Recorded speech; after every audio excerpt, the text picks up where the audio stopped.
मेरी ऊर्जा के स्रोत प्यारे बच्चों, सदा खुश रहो। सफलता तुम्हारे कदम चूमे। आज के वीडियो में मैं आपको पंडित बालकृष्ण भट्ट द्वारा रचित साहित्य जन समूह के हृदय का विकास है, इस निबंध को बहुत ही सरल शब्दों में आपको समझाने जा रही हूँ। जब आप इसको पढ़ते हैं तो आप में से अधिकतर बच्चों ने मुझसे ये कहा है कि मैडम इसकी जो शब्दावली है वो हमें समझ नहीं आती है, काफी कठिन शब्द है जो हमको जिनके अर्थ हमें समझ नहीं आ रहे हैं। कोई बात नहीं, बिल्कुल चिंता मत करिए, मैं आपको बिल्कुल एकदम देशी और सरल भाषा में इसके अर्थ को समझाती जाऊंगी और जो ये निबंध है इसके छोटे छोटे से पॉइंट और शीर्षक बनाती जाऊंगी। उन शीर्षक के अंतर्गत मैं आप इस निबंध को समझाती हूँ। हाँ, जैसा कि हम सब जानते हैं कि हिंदी प्रतीक के संपादक पंडित बालकृष्ण भट्ट भारतेंदु युग के एक प्रसिद्ध निबंधकार थे और उनका जो ये निबंध है साहित्य जन समूह के हृदय का विकास है। पहले आप इस शीर्षक को समझ लीजिए, साहित्य जन समूह के हृदय का विकास है, यानी कि जन समूह का मतलब वो समाज है ना, जिसमें जनता रहती है। तो उस समाज के हृदय में क्या चल रहा है, उस समाज के व्यक्ति जो रह रहे हैं उन व्यक्तियों के हृदय में क्या चल रहा है, उनकी क्या भावनाएं हैं, उनके क्या विचार हैं, उनके क्या चिंतन है, उनका क्या मनन है, उनका रहन सहन, उनका खान पीन, ये सब कुछ जो उनका है वही सब हमको साहित्य में देखने को मिलता है। इसका अर्थ ये है। तो इसलिए जो पहला पॉइंट मैं इसका बना रही हूँ, वो पहला पॉइंट में मैं इसका यही बना रही हूँ कि साहित्य जन समूह के चित्त का चित्रपट है। चित्त माने मन, जन समूह के मन का चित्रपट है, यानी कि जन समूह के चित्त में, मन में जो कुछ चल रहा है उसकी फिल्म ही साहित्य है। मतलब साहित्य में वही लिखा जाएगा जो उस समय समाज में चल रहा है, जो उस समाज में प्रचलन में है, जो चलन में है, जो समाज के अधिकतर लोगों की भाव विचार हैं, वही हमको साहित्य में देखने को मिलेगा। इसीलिए तो साहित्य को समाज का दर्पण कहा जाता है। उन्होंने बहुत स्पष्ट रूप से उन्होंने जो एक लाइन लिखी है वो लाइन आप याद रखिए। उन्होंने कहा है कि किसी भी देश का इतिहास पढ़ने से केवल बाहरी हाल ही उस देश के हम जान सकते हैं। मतलब यदि हम इतिहास पढ़ते हैं तो उस देश का केवल बाह्य हाल, केवल भौतिक स्थिति हमको जानने को मिलेगी, लेकिन साहित्य के पढ़ने से, साहित्य के अनुशीलन मतलब साहित्य के अध्ययन से उस समाज, उस जाति, उस देश के समय समय पर क्या आंतरिक परिवर्तन हुए, क्या सांस्कृतिक परिवर्तन हुए, क्या मानसिक परिवर्तन हुए, क्या आध्यात्मिक परिवर्तन हुए, वो सब हमको साहित्य का अध्ययन करने पर ही मिलता है। इसीलिए उन्होंने कहा है कि जो साहित्य है वो उस देश, उस जाति, उस समाज के हृदय का आदर्श रूप है। मतलब उस समय जो उनके समाज में चल रहा है वही हमें साहित्य में देखने को मिलता है। इस बात को उन्होंने एक छोटे से उदाहरण के साथ हमारे सामने प्रस्तुत किए। उन्होंने कहा है कि हम मनुष्य जब बहुत दुखी होते हैं या क्रोध से क्रोधित होते हैं या चिंता में डूबे हुए होते हैं, तो हमारी जो मुख्य छवि होती है वो काफी निराशापूर्ण होती है, काफी उदासीन होती है, हम काफी उदास रहते हैं, हमारी मलिन मतलब हमारे चेहरे पे कोई खुशी नहीं होती है, हमारे कंठ से कोई अच्छी सी आवाज नहीं निकलती, ऐसी आवाज निकलती है जैसे कोई फूटा हुआ ढोल हो। मतलब हम, हमारे चित्त में कोई आनंद नहीं रहता है। लेकिन यदि हम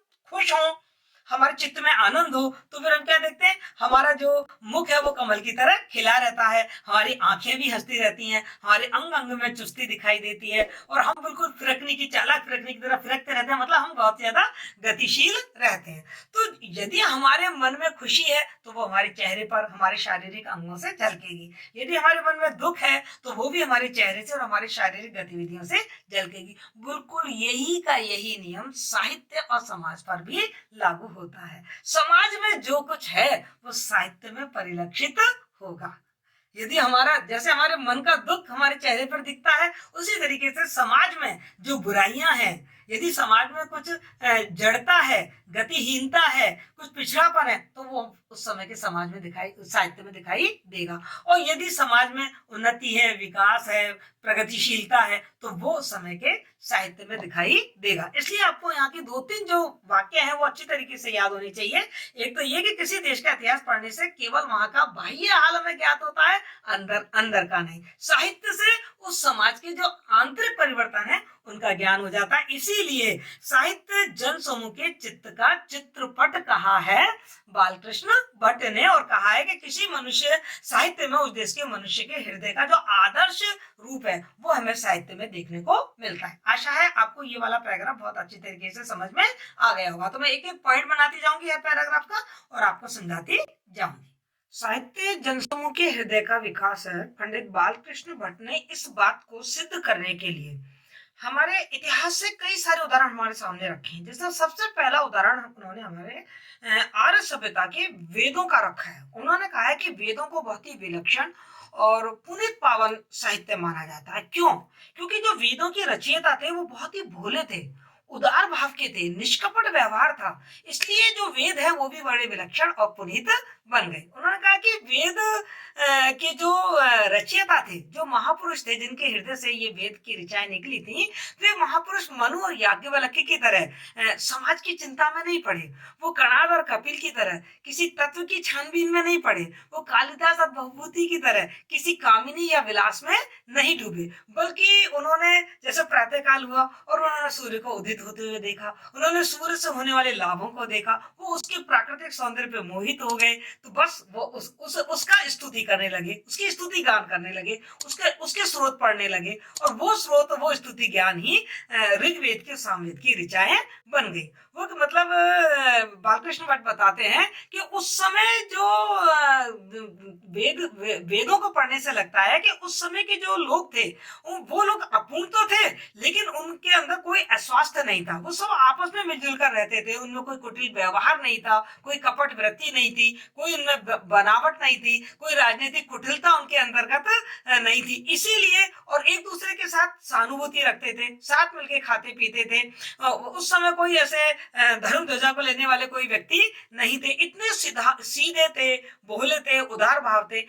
यही जो सीधापन है, यही जो भोलापन है, वो वेदों के एक एक अक्षर से टपक रहा है। इसीलिए जो वेद है वो वेद बिल्कुल हर तरीके के कपट से, हर तरीके की कृत्रिमता से, दिखावटीपन से, बनावटीपन से दूर है। क्योंकि उस समय के जो आर्य थे, वो आर्य लोग बिल्कुल सीधे साधे और भोले वाले थे। तो उन्होंने इस वाले उदाहरण से ये सिद्ध कर दिया है कि जैसे समाज के लोग होंगे, समाज में जैसा व्यवहार होगा, समाज का जैसा चिंतन होगा, समाज की जैसे सोच होगी, साहित्य वैसा ही लिखा जाएगा। इसीलिए जो आर्यों के द्वारा लिखे हुए जो वेद हैं, वो वेद उनके भोलापन, उदारता और निष्कपटता के कारण ही वेद जैसा विलक्षण और पावन साहित्य लिखा गया। पंडित बालकृष्ण भट्ट ने ये बताया कि जो आर्य थे, क्योंकि उनकी वो शैशव अवस्था थी, वो प्रारंभिक अवस्था थी, तो शैशव अवस्था में जो बालक होता है वो बिल्कुल सीधा साधा होता है, भोला होता है ना, जो देखता है उसको सहजी स्वीकार कर लेता है। जिनसे कुछ फायदा होता है उनकी स्तुति करने लग जाता है, जिनसे कुछ नुकसान होता है उनकी स्तुति करने लग जाता है। तो जो शैशव अवस्था वाले जो आर्य थे, वो यदि भी बहुत सारी बातों में वो अपूर्ण थे, लेकिन वो प्रकृति का अनुशीलन करते थे, और उस तरीके से प्रकृति के अनुशीलन में जो उन्होंने स्तुति गान किए वो ऋग्वेद और सामवेद की ऋचा बन गई। प्राकृतिक पदार्थों का ऐसा अनुशीलन करते करते आर्यों को ईश्वर के विषय में तरह तरीके के भाव उदित हुए, और उन भावों से एक नए प्रकार का साहित्य लिखा गया, जिसे हम उपनिषद कहते हैं। अब क्या हुआ कि आर्य अभी तक शेष अवस्था में रह रहे थे, उनकी जनसंख्या भी कम थी। अब धीरे धीरे हम क्या देख रहे हैं, समाज बड़ा होता गया। समाज बड़ा होता गया तो पहले तो कोई नियम कानून की आवश्यकता नहीं थी, लेकिन अब समाज में जब अधिक लोग हो गए तो फिर ऐसा लगा कि उनमें अनुशासन लाने के लिए कोई रीति नीति, ये चीज होनी चाहिए, व्यवहार के कुछ नियम होने चाहिए, जिससे कि सबको एक सूत्र में बांध के रखा जा सके, सब प्रेम से उस समाज में रह सके। तो इसके लिए कुछ कानून और नियमों की आवश्यकता पड़ी। तो जो मनु है, अत्रि है, हारित है, याज्ञवल्क्य है, इन सब ने अपने अपने नाम से स्मृतियां, संहिताएं बनाई। संहिताएं मतलब समाज के कुछ नियम बनाए अपने अपने तरीके से। तो इस तरीके से जो स्मृति और संहिता साहित्य का जन्म हुआ। इसके अलावा कुछ ऐसे, चूंकि चिंतन का विकास हो रहा था, है ना, व्यक्ति अब शैशव अवस्था से निकल के परिपक्व अवस्था में आ रहा था, तो उसका आध्यात्मिक चिंतन, तत्व मीमांसा, उसका जो सोचने का तरीका है, चिंतन मनन, प्रकृति में मतलब ये जीव क्या है और ये ईश्वर क्या है, संसार का जन्म कैसे हुआ, इंसान मृत्यु के बाद कहाँ चला जाता है, कुछ इस तरीके के विचार, इस तरीके के आध्यात्मिक चिंतन दिमाग में उठने लगे। तो उस समकालीन जो गौतम थे उन और कणाद है, कपिल है, जैमिनी है, पंतजलि है, उन्होंने अपने अपने सोचने के परिणाम स्वरूप कुछ दर्शन शास्त्र लिखे। जैसे गौतम ने न्याय दर्शन की नींव डाली, कणाद ने आपके वैशेषिक दर्शन की, कपिल ने सांख्य दर्शन की, आपके जैमिनी ने मीमांसा दर्शन की, जो पतंजलि है उन्होंने योग दर्शन की नींव डाली। इस तरीके से जो साहित्य है, यद्यपि साहित्य की जो भाषा है वो वेदों वाली संस्कृत भाषा थी, लेकिन धीरे धीरे हम देख रहे हैं कि भाषा अधिक सरल, कोमल और परिष्कृत होती ही चली गई। तो लेकिन और आगे आके हम देख रहे हैं कि जो भाषा है, क्योंकि वो धीरे धीरे कोमल परिष्कृत होती गई, संस्कृत जो भाषा थी वो आम लोगों की भी भाषा थी। तो एक तरीके से संस्कृत के दो रूप हो गए, एक हो गई वैदिक संस्कृत और एक हो गई लौकिक संस्कृत। मतलब जो एक तो हो गई साहित्य वेदों की संस्कृत और एक जो जनता बोल रही है, आम जनता जो बोल रही है, लौकिक संस्कृत। तो इस तरीके से समाज में जैसे जैसे परिवर्तन आए उसी तरीके से साहित्य में भी परिवर्तन आते चले गए। देखो इसी का परिणाम था कि जब समाज के नियमों की आवश्यकता पड़ी तो स्मृति और संहिता साहित्य लिखा गया। जब आध्यात्मिक चिंतन और तत्व मीमांसा की प्रवृत्ति बढ़ी तो दर्शन शास्त्र का जन्म हुआ। और उसी तरीके से फिर भाषा के भी दो रूप हो गए, एक वैदिक संस्कृत और एक लौकिक संस्कृत।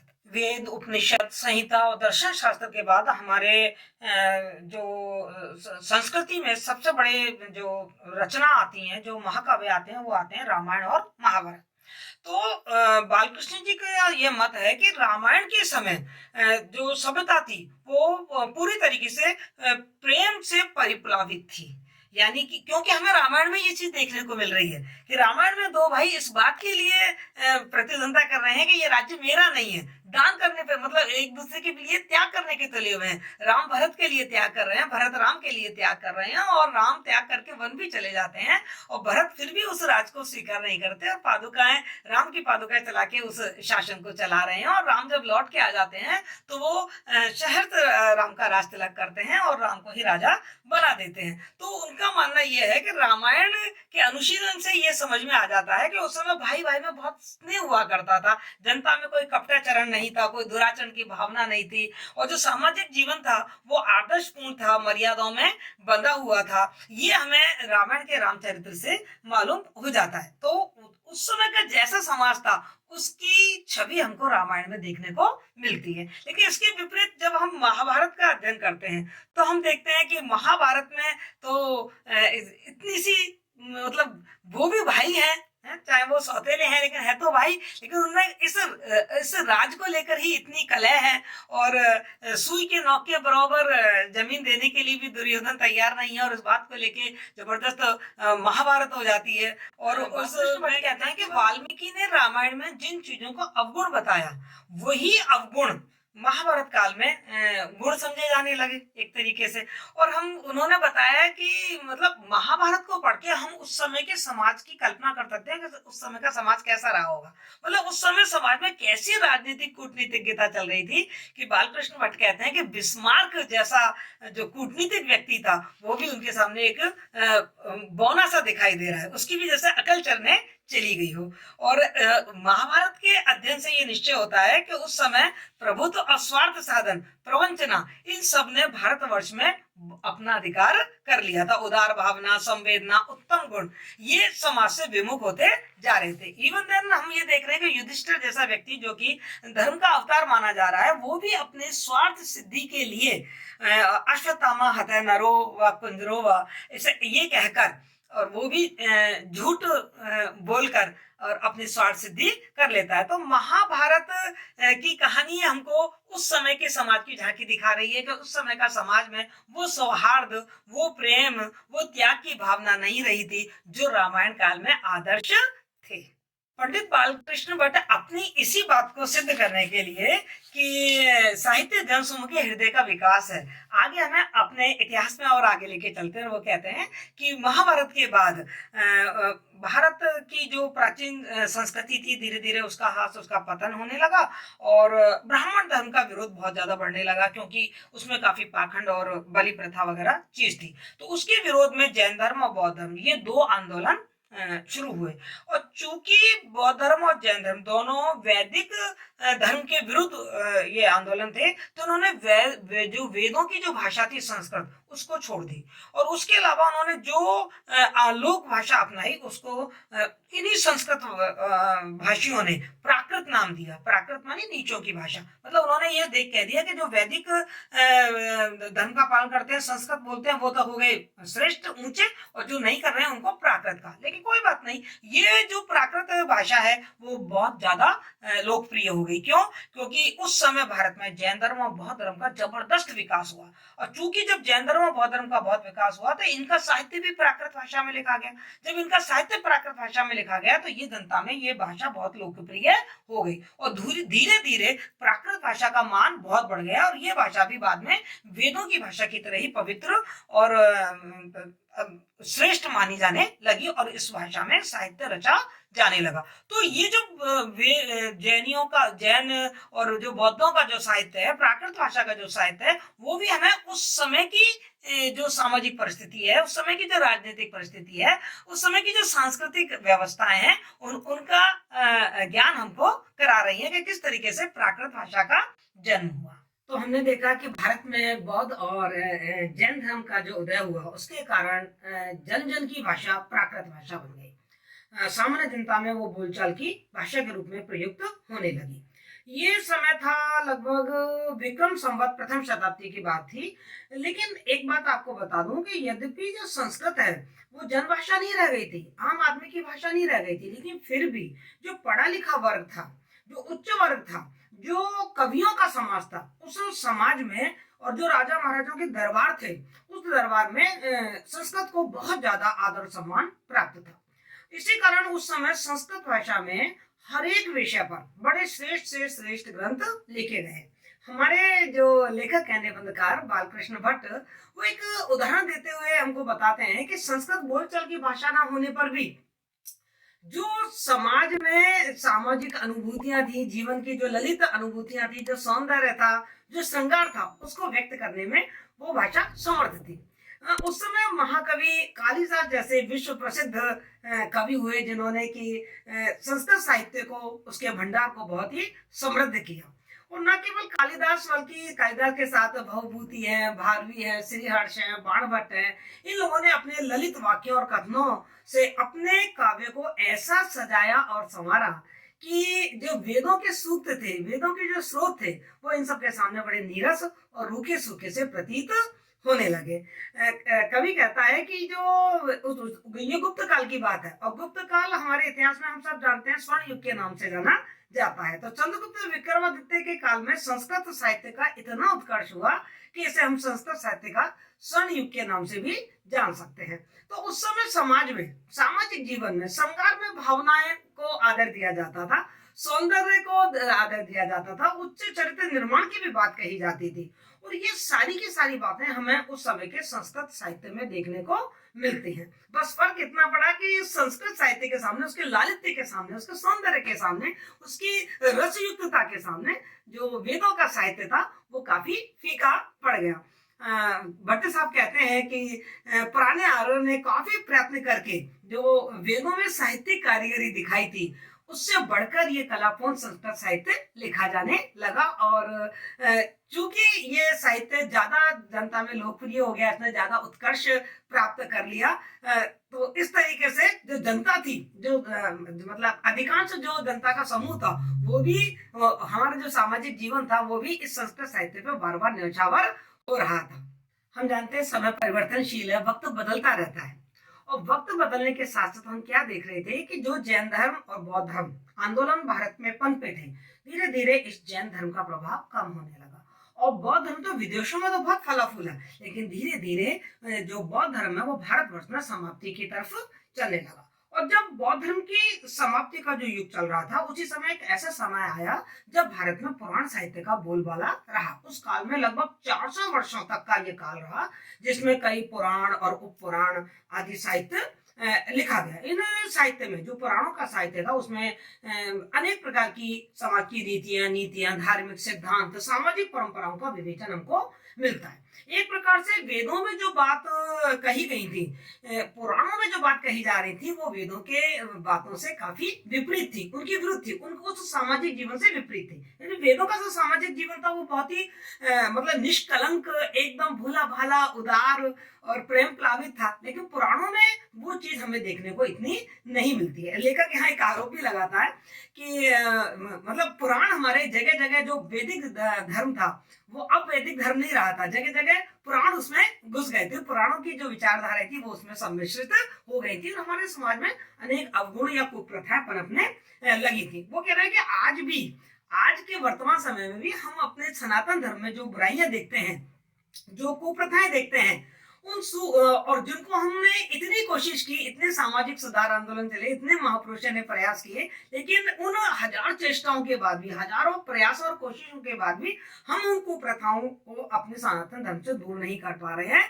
तो बालकृष्ण भट्ट जी का मानना है उसके जिम्मेदार ये पुराण साहित्य है। पुराणों में जो कल्पित कथाएं कही गई थी, उन कल्पित कथाओं के कारण ही ये कुप्रथाएं हमारे समाज में पनपी। उनका मानना है, भट्ट जी का, कि पुराण साहित्य के कारण ही भारतीय जो संस्कृति और सभ्यता का जो मूल था, जो वैदिक साहित्य में हमें देखने को मिलता है, वो छिन्न भिन्न हो गया और उससे हमारे सामाजिक जीवन को बड़ा नुकसान उठाना पड़ा। उन्होंने उदाहरण दिया है कि वैदिक साहित्य का जब तक प्रभाव हमारे समाज पर रहा, तब तक हम क्या देखते हैं कि हमारे समाज में कोई जातीयता या धार्मिक कट्टरता नाम की कोई चीज नहीं थी। पूरा समाज एक एकता के सूत्र में बंधा हुआ था। लेकिन पुराणों के बाद हम क्या देख रहे हैं कि हमारे समाज में जातीयता बहुत ज्यादा जोर पकड़ने लगी, संप्रदायवाद बहुत ज्यादा जोर पकड़ने लगा, जिससे कि हमारे समाज को बहुत नुकसान हुआ है। लेकिन मैं आपको यहाँ बता दूं कि बालकृष्ण भट्ट केवल पुराणों का नकारात्मक पक्ष हमारे सामने नहीं रख रहे हैं, वो ये कह रहे हैं समाज में कुछ अच्छा भी हो रहा था, तो वो चीज भी हमको पुराणों में देखने को मिल रही थी। क्या अच्छा हो रहा था? कि वो कह रहे थे कि सामाजिक जीवन में जो विकृतियां आ गई थी, उसके विपरीत हम पुराणों में एक नई अच्छी चीज देखने को हमें मिलती है। वो अच्छी चीज देखने को क्या मिलती है कि वैदिक समाज में भी कुछ ऐसी प्रथाएं थी जिनको पढ़कर या सुनकर हमारे मन में घृणा का भाव भर जाता है। यहाँ पर भट्ट जी का संकेत उस समय की बलि प्रथा या हिंसा की तरफ था, है ना। वो जो प्रथा थी, वो प्रथा पुराण साहित्य में हम देख रहे हैं, उसको बिल्कुल भी उन्होंने तूल नहीं दिया है। उसका अंत हुआ, इस पुराण साहित्य के माध्यम से उसका अंत हुआ। क्योंकि इसके पहले जो बौद्ध थे और जैन थे, उन्होंने भी हिंसा का विरोध किया था और अहिंसा के धर्म का प्रचार प्रसार किया था। और यही बात जो पुराणों के रचयिता थे, उनके मन में भी भा गई। उन्होंने भी अपने धर्म कर्म में जो अहिंसा की बात है उसको समाविष्ट किया और हिंसा रहित एक अहिंसक सात्विक धर्म का प्रतिपादन हमारे सामने किया। तो इस तरीके से जो समाज में उस समय चल रहा था, वो हमें पुराणों में देखने को मिलता है। लेखक जो बालकृष्ण भट्ट है, वो आगे कहते हैं कि पुराण साहित्य में हमने देखा विभिन्न मतांतर हमारे समाज में पैदा हो गए थे, उनका प्रचार प्रसार हो रहा था। और उनके बाद हमारे समाज में एक नया वर्ग और उभर कर सामने आया, जो तांत्रिकों का वर्ग था। देखिए, आपको मालूम हो बेटा, आपने बौद्ध धर्म पढ़ा है तो आपने पढ़ा होगा, बौद्ध धर्म के बाद में विभाजन हो गए, हीनयान, महायान, और उसमें से एक संप्रदाय और निकल के आया था, वज्रयान, जो कि तंत्र मंत्र और सिद्धि आदि पे बहुत ज्यादा विश्वास करता था। न केवल बौद्ध की बात करूं मैं, यदि समाज में देखें तो इस तरीके के तांत्रिकों का समुदाय भी उभरने लगा था। मतलब ये एक हमारे धर्म में, हमारे समाज में ये प्रवृत्ति भी हमको देखने को मिली थी, जो कि बहुत ज्यादा तंत्र मंत्र, सिद्धि, जादू टोना, डाकिनों, पिशाचों, इन पर बहुत ज्यादा वो भरोसा करते थे और इस तरीके की सिद्धियां करते थे। तो वो हमको हमारे उस समय का जो साहित्य था, उसमें ये भी चीज देखने को मिलती है। जबकि हम जानते हैं कि बौद्ध धर्म ने ये जो मांस को खाना है या मद्यपान करना है, इन सबको, मतलब शराब पीना वगैरह, इन सबको बहुत ही दुष्ट प्रवृत्तियां बताई थी और उनको गलत काम बताया था। लेकिन तांत्रिकों ने उसी प्रथाओं को दोबारा से समाज में स्थापित कर दिया। तो हमारे साहित्य में वो प्रवृत्तियां हमको देखने को मिली।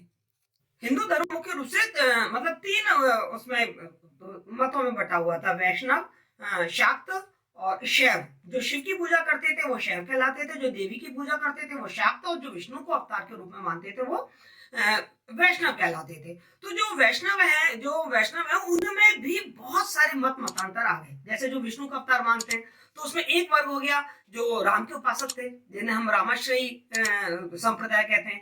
एक जो दूसरा वर्ग था वो कृष्ण का उपासक था, जिन्हें हम कृष्णाश्रयी कहते हैं। तो इस तरीके से हम देखते हैं भक्ति की भी दो शाखाएं मुख्य रूप से हमको मिल गई, एक राम भक्ति की शाखा और एक कृष्ण भक्ति की शाखा। और उन राम और कृष्ण की जो भक्ति की जो शाखाएं थी मुख्य, उनमें भी छोटे छोटे बहुत सारे संप्रदाय उठ खड़े हुए। जैसे कृष्ण उपासकों में हम देख रहे हैं वल्लभ संप्रदाय है, निम्बार्क संप्रदाय है, आपका सखी संप्रदाय है, पुष्टि मार्ग है। इन विभिन्न संप्रदायों ने समय समय पर जनता में बहुत सारे अप्रत्यक्ष रूप से, मतलब ईश्वर की पूजा करते करते अनजाने में कहें, है ना, जनता के अंदर बहुत ही मतभेद के बीज बो दिए। लेखक थोड़ा सा आरोप लगाते हुए कहता है कि इन्होंने भक्ति तो खूब की, लेकिन अपने भक्ति के नाम पर जनता के अंदर जो एक वैमनस्य पैदा हो गया और हमारा जो समाज था वो टुकड़ों में बढ़ता ही चला गया। इसका हमारे हिंदू धर्म को, हमारे वैदिक धर्म को बहुत नुकसान उठाना पड़ा। लेखक तो साफ साफ आक्षेप करता है कि ये नुकसान वैष्णव संप्रदाय को ज्यादा उठाना पड़ा।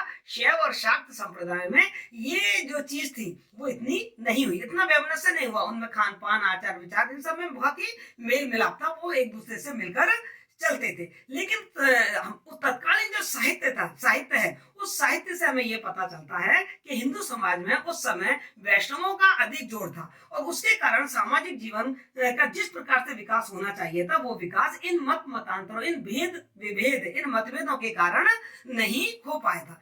तो लेखक यहाँ भी यही सिद्ध कर रहा है कि जो साहित्य है वो जन समूह के हृदय का विकास है, क्योंकि जिस तरीके से समाज में उस समय भेदभाव चल रहा था और जो तरीके से वैमनस्य चल रहा था वो हमें उस समय के साहित्य में भी दिखाई देता है कि वो मंडन और खंडन कर रहे हैं, अपने मत का मंडन कर रहे हैं और दूसरे के मत का खंडन कर रहे हैं। निबंधकार बालकृष्ण भट्ट अपने इस निबंध में हमें साहित्यिक भाषा के विकास की तरफ भी लेकर जाते हैं। वो कहते हैं कि जिस तरीके से सबसे पहले संस्कृत का विकास हुआ, संस्कृत से वैदिक साहित्य लिखे गए, फिर धीरे धीरे उसमें प्राकृत भाषा आई, और प्राकृत भाषा के विकास के बाद वो कहते हैं कि हिंदी भाषा में उनका मानना है कि हमको दो जो काव्य हैं वो प्रमुख रूप से आकर्षित कर रहे हैं। ये बालकृष्ण भट्ट का कहना है, जिसमें एक वो पद्मावत का नाम लेते हैं और दूसरा वो लेते हैं पृथ्वीराज रासो का नाम लेते हैं। रासो परंपरा के अंतर्गत हिंदी भाषा का जो विकास हो रहा था उसकी तरफ संकेत करते हुए कह रहे हैं। वो कहते हैं पद्मावत में तो फिर भी हमको थोड़ी रसात्मकता दिखाई देती है, लेकिन पृथ्वीराज रासो के लिए पर वो आरोप लगाते हैं कि उसमें हमको कोई ऐसी कोई खास विशेष उल्लेखनीय कोई प्रवृत्ति हमको देखने को नहीं मिल रही है। आगे वो कहते हैं कि प्राकृत भाषा से ही अनेक भाषाओं ने धीरे धीरे जन्म लिया, जिसमें हिंदी का स्थान वो कहते हैं सबसे ऊपर था। तो जिस तरीके से हमारा समाज विभिन्न मत मतांतरों में बट गया था, अलग अलग धार्मिक दृष्टि से अलग अलग बहुत सारे संप्रदाय हो गए थे, उसी तरीके से हमारी भाषा भी विभिन्न प्रांतों के कारण आपस में अलग अलग बट गई। जैसे गुजराती, मराठी, बंगाली, इस तरीके से पंजाबी है, भोजपुरी है, बुंदेलखंडी है, ब्रज भाषा है, ये प्रांतीय भाषाएं उस समय बहुत ज्यादा पनपने लगी। लेकिन हमारे लेखक का कहना है कि इन सब में जो इनकी सबसे बड़ी बहन थी हिंदी, उसी का ही सबसे ज्यादा विकास हुआ। उन्होंने उन भाषाओं की विशेषता बताते हुए भी उन्होंने कहा कि इन सब भाषाओं में बंगाली भाषा में ही सबसे ज्यादा माधुर्य और मधुरता थी। अन्य भाषाओं पर वो आक्षेप करते हुए कहते हैं कि उत्तर भारत की जो अन्य भाषा थी, जैसे उन्होंने ब्रज भाषा के बारे में कहा, तो ब्रज भाषा को उन्होंने जनानी भाषा कहा, और उन्होंने कहा कि उस भाषा में केवल श्रृंगार ही रचा जा सकता था। वो मराठी भाषा को बड़ा कठोर भाषा कह रहे हैं। पंजाबी भाषा को वो काफी भद्दा और उजड, मतलब काफी जिसमें रूखी भाषा है, इस तरीके की भाषा के बारे में वो बताने की ये ऐसी भाषा थी। लेकिन इन सब में वो कह रहे हैं कि जो बुंदेलखंडी भाषा थी, बुंदेलखंडी भाषा ही खड़ी बोली की ज्यादा निकट थी। तो इसलिए और इस समय हिंदी की खड़ी बोली का विकास हुआ वो बुंदेलखंड, क्योंकि बुंदेलखंड की भाषा में भट्ट जी के अनुसार काफी सामर्थ्य और सक्षमता थी। तो बुंदेलखंडी से खड़ी बोली का विकास हुआ, और इस तरीके से बाद में हिंदी की खड़ी बोली में ही हिंदी साहित्य रचा जाने लगा। लेखक का कहना है कि संस्कृत से निकली हुई जो विभिन्न भाषाएं थी, जो अभी मैंने आपको नाम गिनाए, उसमें चाहे मराठी हो या गुजराती हो, बंगाली हो, इन सबके अपेक्षा हिंदी का साहित्य काफी बढ़ता चला गया। यद्यपि वो संस्कृत साहित्य से थोड़ा कम था। एक्चुअली मैं आपको बता दूं कि ये जो निबंध लिखा है बालकृष्ण भट्ट ने, वो 1881 में लिखा है, तो उसमें आधुनिक युग पूरा कवर नहीं हुआ है।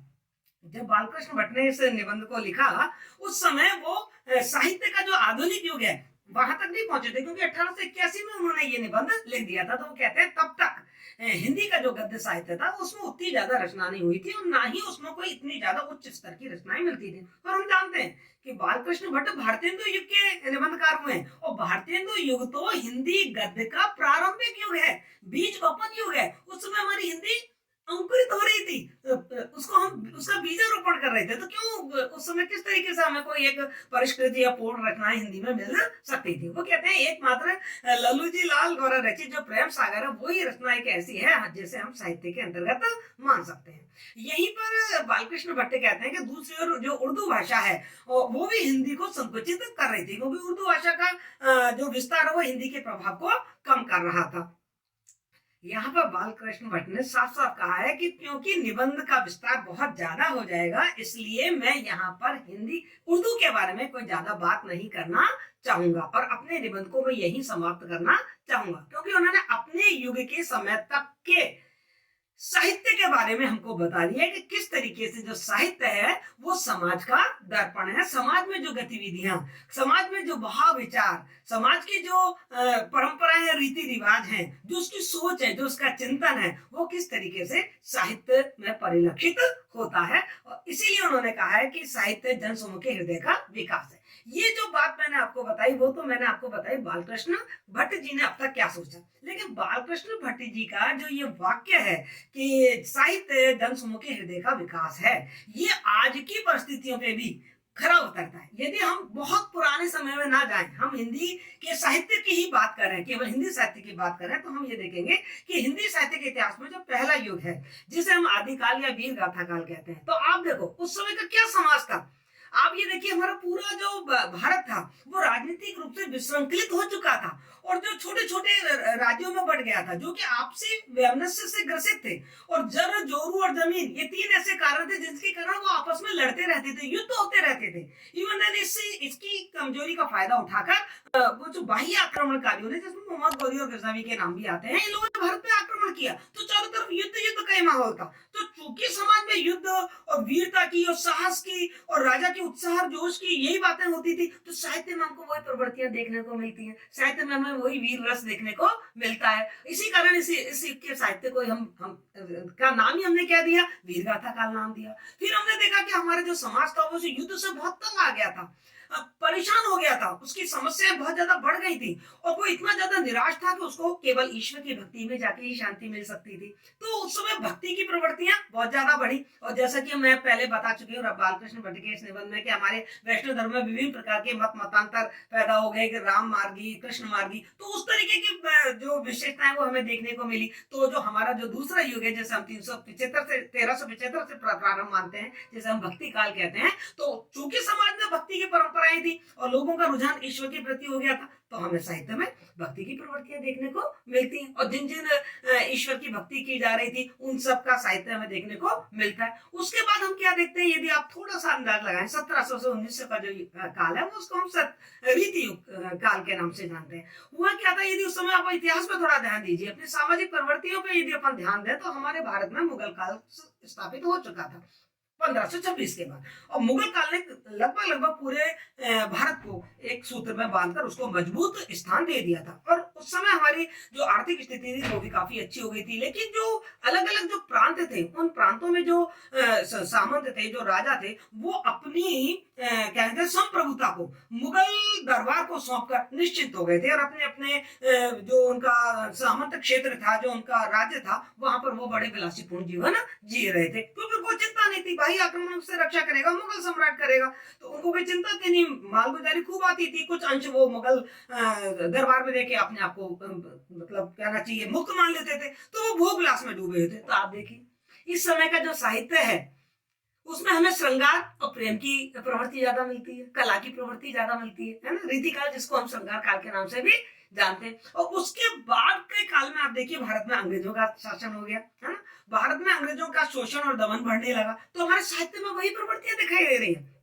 अब जो आधुनिक युग की बात यदि हम करें, जो भारतेंदु युग से शुरू होता है, तो उसी युग की चाहे वो कथा हो, चाहे कहानी हो, चाहे निबंध हो, चाहे कविता हो, उसमें हमको अंग्रेजों का शोषण और उससे मुक्ति की जो एक छटपटाहट सी है वो देखने को मिल रही है। 1857 की क्रांति उस समय हो चुकी थी, वो चीज देखने को मिल रही है। और फिर आप धीरे धीरे आगे बढ़े, द्विवेदी युग में आप आते हैं। द्विवेदी युग में हम क्या देख रहे हैं? सुधारवादी मनोवृत्ति देख रहे हैं विशेषकर। तो आप देखिए उस समय समाज में सामाजिक पुनरुद्धार हो रहा है, चाहे वो राजा राम मोहन राय के द्वारा हो रहा हो, चाहे वो दयानंद सरस्वती के द्वारा हो रहा हो, चाहे वो ईश्वर चंद्र विद्यासागर के द्वारा हो रहा हो, चाहे विवेकानंद के द्वारा हो रहा हो। तो हम साहित्य में भी इस सुधारवादी मनोवृत्ति को देखते हैं। और छायावाद तक आते आते हम आदर्श की बातें करने लगते हैं, मानवीय मूल्य की बात करने लगते हैं। फिर हम देख रहे हैं कि आप यदि देखो 1917 में रूस में बोल्शेविक क्रांति हो चुकी थी। तो हमारे भारत में भी जो साम्यवाद है वो मार्क्सवाद और जो का चिंतन है वो प्रभाव दिखाने लगा। किसान और मजदूरों की बात होने लगी। तो आप देखिए प्रगतिवादी आंदोलन उठ खड़ा हुआ और समाज में जो किसान और मजदूर है उनकी चिंता पर, पिछड़ों की चिंता पर, नारी के शोषण पर, इन पे कविताएं और कहानियां लिखी जाने लगी। तो जो समाज में जैसी जैसी प्रवृत्ति आ रही है वो ज्यों की त्यों हमारे साहित्य में उतरती चली आ रही है। ये हम देख रहे हैं। उसके बाद प्रगतिवाद के बाद हम क्या देख रहे हैं? हमारा जो मतलब द्वितीय विश्व युद्ध हो चुका है दुनिया में, तो उसके बाद जो विसंगतियां समाज में आई है, जो संतरास आया है, जो कुंठा है, जो कुटन है, मध्यम वर्ग की जो पीड़ा है वो बहुत ज्यादा बढ़ गई। तो हमको आप देखिए नई कहानी आंदोलन, नई कविता ये शुरू हुए और उसमें हमको वही समाज की घुटन, वही संतरास, वही एक तरीके की विसंगतियां, विडंबनाएं वो सब हमें देखने को मिलती हैं। लेकिन अभी भी हमारे अंदर एक आशा थी कि हम आजाद हुए हैं, हम इन सारी समस्याओं को दूर कर देंगे। लेकिन साठोत्तरी कविताओं में हम क्या देखते हैं? साठोत्तरी समकालीन कविताओं में कि आक्रोश देखते हैं जनता का, मोहभंग देखते हैं, क्योंकि भारत आजाद हो गया लेकिन हमारी समस्याएं भी समाप्त नहीं हुई है, तो हमारा मोहभंग हो जाता है। अब दुष्यंत है, धूमिल है, उनमें आप देख सकते हैं कि किस तरीके से मोहभंग की कविताएं लिखी गई और किस तरीके से विद्रोह और आक्रोश जो समाज की प्रवृत्तियां हैं उनके विरुद्ध ये सब चीज देखने को मिलती है। तो इन सब के द्वारा बालकृष्ण भट्ट जी का ये जो कथन है वो सत्य प्रतीत होता है कि साहित्य जन समूह के हृदय का विकास है। मैं तो यहाँ तक कहूंगी कि समाज का दर्पण हमको साहित्य में देखने को मिलता है और दूसरी तरफ जो साहित्य है वो भी समाज को एक दिशा देता है। साहित्य समाज को एक निर्देश देता हुआ उसमें सुधार और उसको परिष्कृत करने की कोशिश करता है। उसी उद्देश्य से साहित्य लिखा जाता है। तो ये कहना बहुत ही उचित रहेगा कि साहित्य और समाज दोनों अन्योन्याश्रित हैं, दोनों एक दूसरे को प्रभावित कर रहे हैं। जहां समाज साहित्य को प्रभावित कर रहा है कि समाज में जैसा हो रहा है वैसा साहित्य में लिखा जा रहा है, वैसा ही साहित्य भी सत्यम शिवम सुंदरम की परिकल्पना के आधार पर साहित्य को परिष्कृत करने की, साहित्य में यदि कोई विसंगतियां हैं तो उन्हें दूर करने की कोशिश करता है। तो इस तरीके से साहित्य और समाज दोनों एक दूसरे पर अन्योन्याश्रित हैं। आशा है आपको ये वीडियो पसंद आया होगा और ये निबंध जो आपको बहुत कठिन लग रहा था अब आपको स्पष्ट रूप से समझ में आ गया होगा। मैंने कहानी के रूप में आपको ये सब सुनाया है। आप इसको एक दो बार सुनिएगा, आपको पूरा निबंध अच्छी तरीके से समझ में आ जाएगा। और आप इस वीडियो को यदि पूरी तरीके से देख लेते हैं तो इस निबंध में से आने वाली कोई भी व्याख्या या इस निबंध में से आने वाला कोई भी प्रश्न आपके लिए कठिन नहीं रहेगा। मैंने आपको पहले ही कहा था कि आपके दो प्रकार के प्रश्न आ सकते हैं। एक तो लेखक की निबंध कला पर प्रकाश डालिए और एक जो निबंध है उसमें प्रमुख कौन कौन से विचार प्रतिपादित किए गए हैं उन्हें अपने शब्दों में लिखिए। मैंने दोनों प्रश्नों के उत्तर आपको दे दिए हैं। आशा है आपको ये सब समझ में आया होगा। यदि आपको मेरा वीडियो पसंद आया तो शेयर कर लीजिए, लाइक कर लीजिए और आपके कोई भी सुझाव हो तो प्लीज कमेंट बॉक्स में जरूर लिखिए। आपके जो सुझाव होते हैं वो मुझे मार्गदर्शन करते हैं, मेरा मुझे दिशा निर्देश देते हैं कि मैं अपने आप को किस तरीके से और सुधारूं, क्योंकि कोई भी इंसान अपने आप में पूर्ण तो होता नहीं, आप लोग ही मुझे पूर्ण करेंगे। Thank you so much.